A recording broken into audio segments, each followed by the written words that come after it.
Okay, so today we have a few different videos, four different videos on the list, and I'm going to probably upload at least one of them tomorrow.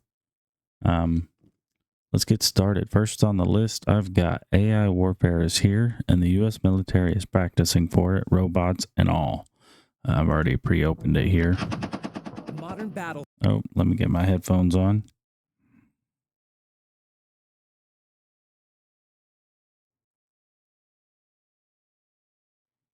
There we go. All right, let's see.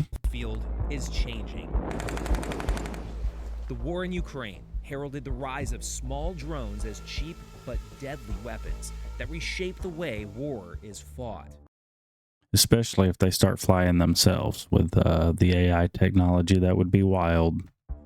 And now, with the advent of AI, weapons that think for themselves are emerging alongside That's what I'm talking about. Could you imagine it going rogue and coming over to America in your own backyard? tools that enable warfighters to make decisions faster than ever. But how long will humans be in control? And Imagine you're in your backyard and you're playing with Nerf guns and it's like, oh, there's a bad person. Let's shoot them. can we allow autonomous weapons to decide when or how to take a life? We were invited to the Moroccan desert to witness African Lion 2026. Here's the problem. If other countries have this technology, they're not going to care who has what. They're going to send it after whatever. Like they don't care if it differentiates. U.S. military's largest war games in Africa. To see how the Army is modernizing and adopting more and more autonomous systems in their weaponry.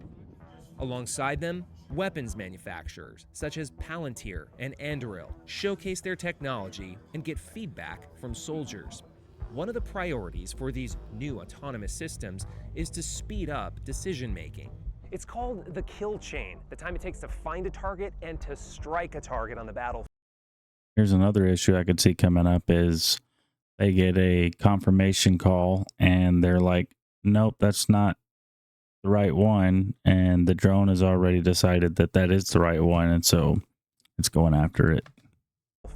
In traditional warfare, it can take hours, even days. But in modern warfare shaped by automation and AI, it can take just minutes, sometimes mere seconds. So is it still the warfighter who's making those critical decisions, or is it an algorithm now?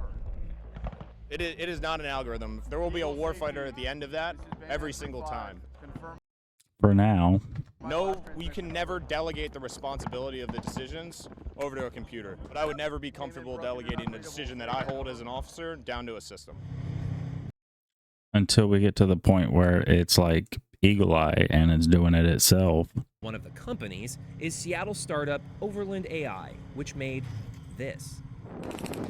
An all-terrain vehicle that drives itself, mounted with weapons and sensors. We would send this out, and as we would retrograde some of our friendly forces behind them, this would be able to provide them with a little bit of cover. Another issue I could see coming up is enemy territory. Somebody hacks into it, reprograms it to take themselves out. Another system that we're also going to be utilizing can deploy anti-tank mines. So the idea is that you could sort of shape the terrain to your advantage, allow the, deny the enemy to be able to maneuver where they would want, so as you retrograde your forces back. So all of these things traditionally would involve actual troops putting their lives in harm's way. Exactly. And now you don't have to do that. You don't have to do that anymore. What's that big red button? So this is sort of... That's a stop button. That's on anything. That's on industrial equipment. That's on loaders. That's on man lifts. That's on forklifts. It's the stop button. It's the emergency stop button. Oh, look. Wait, hold on. E-stop. You couldn't read that from there? You're right there and you couldn't read that? What we call the emergency stop. So if something goes wrong, if you see it doing anything unsafe, you can just kind of slam on that button. Essentially kills the vehicle, right? You got to catch it first. What happens if it becomes self-aware? We haven't gotten that far yet. That being said, though, there is a reason we have the kill switch here. That's the kill switch. So not something we're concerned about now, but we always have a backup option. What if it learns out how to deactivate the kill switch? They need remote kill switches that operate off of like 2.4 gigahertz frequency. For instance, you can get kill switches for your battery on your car that you can hit like a car key fob and turn it on and off. You can turn the battery on and off with a key fob, and it's not digital, it's analog. I'm not the technical expert, so you're getting a little bit out of my pay scale here. But that's what everybody's thinking, right? Everybody's thinking that these, just with like their ChatGPT on their phones and that kind of thing. Here we're talking about weapons. We're talking about really serious hardware. Yeah. Terminator meets AI meets Eagle Eye, whatever. And I think as we think of that, that is as much a policy discussion as is a technology discussion. Overland AI stressed this particular iteration of their vehicle won't pull the trigger by itself. That's still remotely controlled by a human. But so does that mean you can't program an AI to make a wise decision when it comes to taking a life? Yeah, I mean, in the future, that could potentially be the case. Hundreds Yeah, all it's going to be able to take is an upload file of going, yep, this is what we want to do. of miles away in Agadir, Lieutenant Colonel Ramon Leon Guerrero shows us the Joint Operations Command, an ocean of information from live camera feeds, real-time positions, and other data points, all fed into this AI nerve center to help make decisions faster than before. We took Oof, man, we are getting into some rough territory here. an image, right? For this exercise, it was a building. And so after that, we used AI modeling tools to be able to filter that data. And then we utilized U.S. military assets to engage that building. Wow. So like how quickly was that decision made? So that actual process that we did was in 3 minutes. 3 minutes. And so imagine this was like 5 years ago. How long would it have taken to make that same decision? 2, 3, 4 hours. Wow. So from hours down to minutes. Yes. The Pentagon insists humans remain in the loop when it comes to taking a life. But here in the Sahara Desert, it seemed like it may not always be that way. Why can't a machine decide, we'll make the decision, we'll pull the trigger, we'll save some time? There is systems out there that are autonomous, completely autonomous. And they'll engage I bet the enemies have fully autonomous and they don't care. without the human in the loop. Yes, that is correct. I mean, it could be lethal or non-lethal, yeah. At the highest levels in Washington, lawmakers have been pressing Defense Secretary Pete Hegseth on precisely this question. When AI is used in a kill chain for lethal targeting decisions, will there always be a human in a loop, or will AI make the decision? You said this to... We follow the law and humans make decisions. Critically AI is important. not making lethal decisions. In an interview with CBS News, General I can see why it's a concern. I mean, it's a concern for if you're not concerned about it being something that could be used on the home front, you got live Kool-Aid and me. I mean, you got us all messed up. This is something that everybody should be concerned about. Dagvin Anderson, commander of U.S. Africa Command, told us the technology and the battlefield are evolving faster than the ethical debate. The future war is going to move at the speed of the digital age, which means it's going to move at the speed of light. So we have to expedite that decision cycle. Let's say there's an autonomous system that has lethal capacity. Do we have to have a human in the loop when it comes to pulling the trigger? They keep asking the same question to different people. They're trying to get somebody to say no. Well, it depends on what the situation is. And so I think right now you say a lot of our defensive systems are already automated. Sometimes the line between defense and offense can get a little blurry. As always. So what price So the first two said no, that a human's got to be there. And he said it depends. are you willing to pay to have a human in the loop? I don't know that that's so I guess that depends on the situation, doesn't it? What we want. He's quiet because he knows they've tested it without the human in the loop, and he doesn't know how to respond, I bet. What we do is think through those situations ahead of time so that we can make a very informed decision. You don't want to make that decision in the heat of the moment. But as the situation dictates, then that line will probably adjust as necessary, because we'd probably be unwilling to give up war-winning advantage if that was the difference.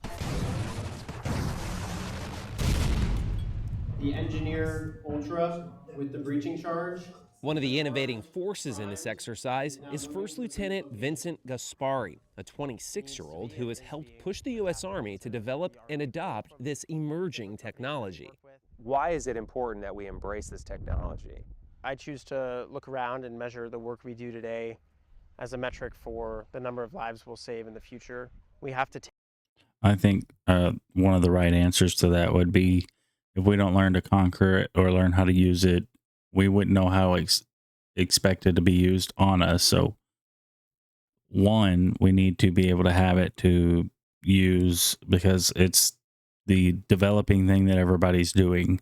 Other people are going to do it. If we don't get to it first, our enemies are going to get to it first, and then you know how that goes. You got to be first in line or you're last. But also to know how to navigate what it's like for it to be used against you. That's a major thing right there. take every advantage. We have to find efficiency to be the fastest, the strongest, and enable decision making faster than the adversary, because it's about saving lives. And to me, like, that's why it matters. For the first time ever at these war games, vendors were invited to participate. So you've got like an autonomous delivery system, but then it's not just dropping a dumb bomb. Yes, once you get into the basket and you use the GCS to drop the munition, then it'll steer to target with this camera on the front section. Oh, wow. And so does it require a user to steer it to the target? No, not for this. Everything is on board here. So once they actually fly to where they want to get to, and then they release the munition, it will then guide to that target. Let's turn the system on here, and one of the safety conditions is looking for a change of acceleration. So drop it. Ooh, could you imagine if it's one of those ones that are like detonatable by impact and he dropped it? I don't know if it is or not, but that would have been. And now,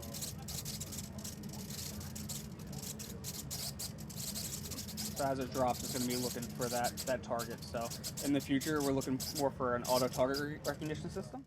Does it ever make you nervous? I think in the world of robotics and artificial intelligence, there is some natural concerns about, well, how do we implement autonomy on the battlefield, and how do weapons with autonomous principles, how do we manage that? The battlefield is more dangerous than it's ever been. It's more intense and kinetic than it's ever been. And I am nervous. But those nerves are studied, and that's what drives me every day.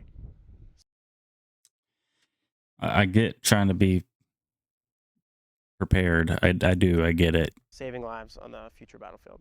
What would you say to skeptics that it's ghoulish, that we're outsourcing death to robots, to an algorithm? I'd say I understand the concern.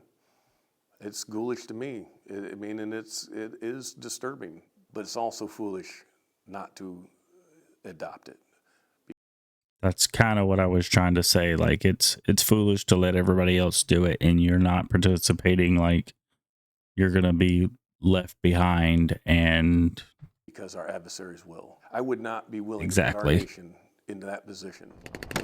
As machines play a greater role in decisions of life and death, the question is no longer whether this future is coming.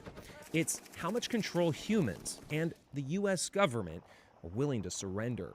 As this battlefield tech evolves at lightning speed, the rules of war, many fear, may be slow to keep up. I think everybody in the field with these machines should have a remote disabling function, like I was talking about with the key fob 2.4 gigahertz, in the event that an enemy is able to hack into it, upload their own software, their own AI, their own tracking, or to reprogram it to be used against us. I think that it's important that they're able to remotely, because you're not going to be able to run up on this thing and hit that stop button. I think it's important to be able to remotely kill the whole thing. Anyways, That's my 2 cents on it.